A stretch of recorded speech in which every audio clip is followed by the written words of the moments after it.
Thanks very much for staying with us. Time now for Eye on Africa with me, Georgia Cavan-Smith. Tonight, in Central African Republic, victims of the militia headed up by Jean Pierre Bemba in 2002 say that they're horrified that the former Congolese vice president has been freed from detention by the International Criminal Court. Also, DR Congo is just 6 months away from long-awaited elections. Political tension surrounding the vote and speculation that President Joseph Kabila might run again has sparked fatal clashes over the last couple of years. We hear from the head of the election committee about preparations.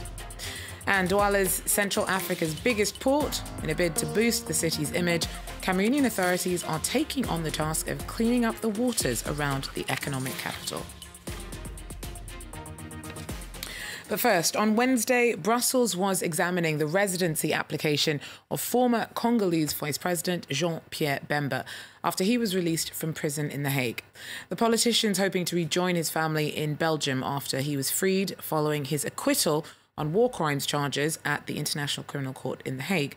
He was accused of masterminding the rape and murder of civilians in Central African Republic by militiamen he sent in 2002. In Bangui, victims of the armed group say that they are shocked that Bemba's been let out. In the Democratic Republic of Congo, Jean Pierre Bemba's supporters rejoiced after his acquittal, but in the Central African Republic, the victims of his militia were left devastated. They came to our house and killed my mother and my two sisters. Luckily, I was not there at the time. We're very unhappy with the court's decision. The number of victims of Bemba's militia is estimated to be 5,000. My daughter tried to flee with me, but they took her and they raped her. I was horrified.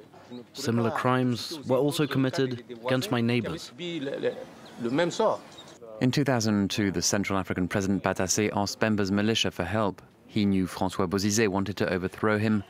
Bozizé did just that in 2003.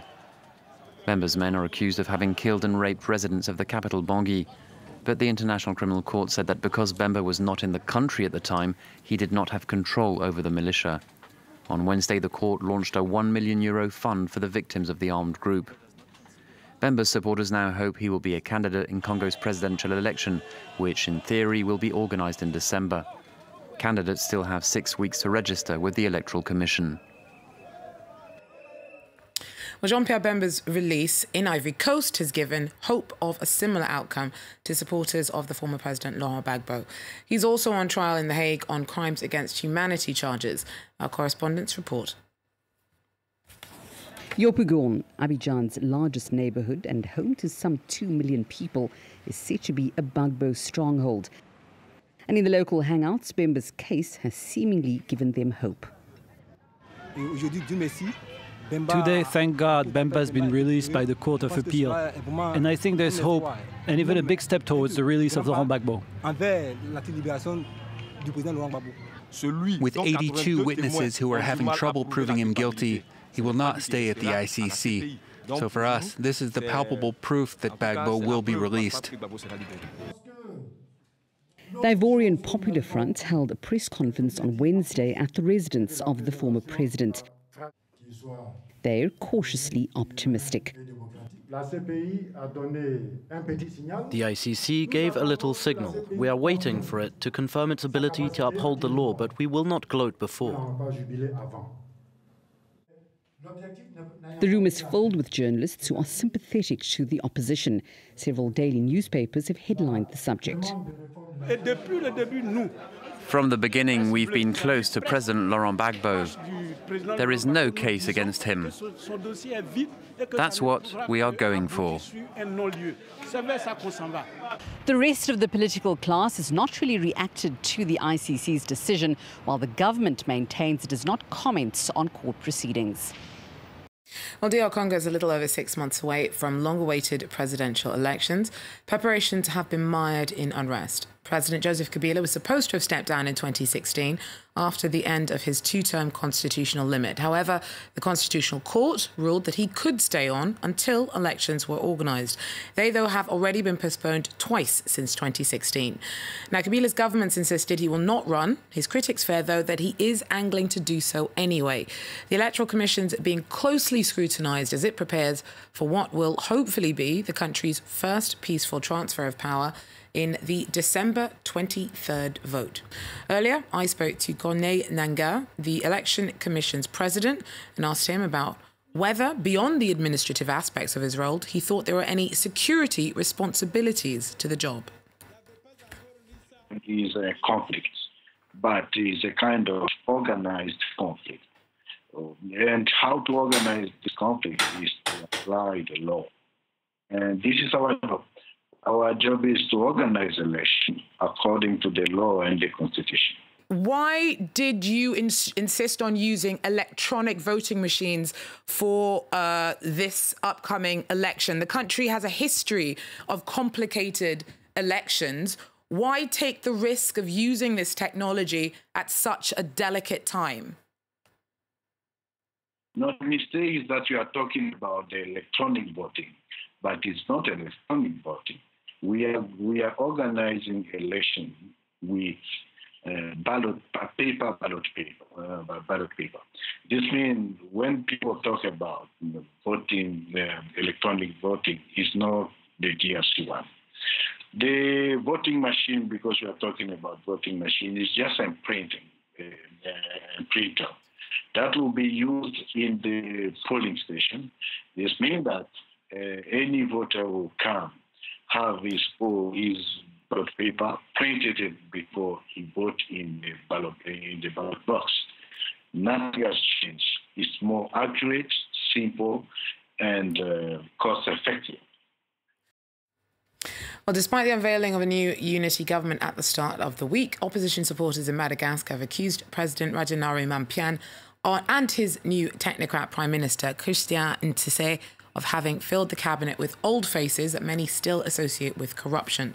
Protests were held in the capital on Wednesday against the new ministers who were brought in after a court order aimed at ending weeks of tension. Protests began in April against proposed electoral reforms that critics said were aimed at assuring the president's victory in elections later this year. Gael Borja tells us more about the ongoing crisis. We want new faces. We don't want the new minister, Mr. President. That's what was written on several banners at the entrance of the Ministry of Communication and Postal Services. Civil servants were protesting in the courtyard of the ministry with whistles and music, accusing the new minister of being corrupt. Same protest at the Ministry of Finances and Public Services. At the Ministry of Communication, a bunch of journalists were holding pieces of papers saying no to Rina Andiamandav, the new Minister of Communication. They say his appointment is a political decision as he has no experience in communication and media. Out of 30 ministers, 19 belong to the presidential party, and a lot of people denounce a lack of balance in this so-called consensus government. On Thursday, students plan to take it to the street to protest against the nomination of the new Minister of Higher Education. Well, football fans in Morocco are gutted that the country's failed its fifth bid to hold the World Cup. Hosting of the 2026 tournament was awarded to North America on Wednesday after the US, Canada and Mexico's joint ticket won them 134 votes at the FIFA Congress in Moscow. Morocco was supported by only 65 ballots. Rabat's particularly bitter that 11 African federations voted against them. The choice does mean that most infrastructure needed for the event is already in place. Morocco would have needed to have spent billions to build or renovate all 14 stadiums it proposed in its tender. Well, Douala in Cameroon is Central Africa's biggest port. In a bid to boost the city's image in the hope of attracting more investment, authorities are taking on the task of cleaning up the waters around the economic capital. Take a look. To remove wrecks from the port of Douala took place 33 years ago. It's Central Africa's major port. Landlocked countries like Chad and the Central African Republic depend on it. Cameroonian authorities say the numerous wrecks are damaging to its image and its economy. The port and the Wuri River are full of wrecks. There are about 100. We decided to start with the most dangerous ones, so the first 25 wrecks that are being dealt with in this phase of the project are those hindering operations at the port. It should take about 8 months to remove the first 25 wrecks. An Italian company was awarded the contract and is charging €7 million for the operation. These old ships also represent an environmental hazard. The majority of these boats are more than 50 years old. Yet it was only 20 years ago that we stopped building boats with asbestos, when it was discovered that it was toxic for humans. Some firms have said port officials are corrupt and overly bureaucratic. In February, one French company said it went bankrupt partly because the port was constantly congested. Local authorities rejected the allegation. Well, that's it for Eye on Africa for now. Thanks very much for joining us, and do so again if you can. Take care.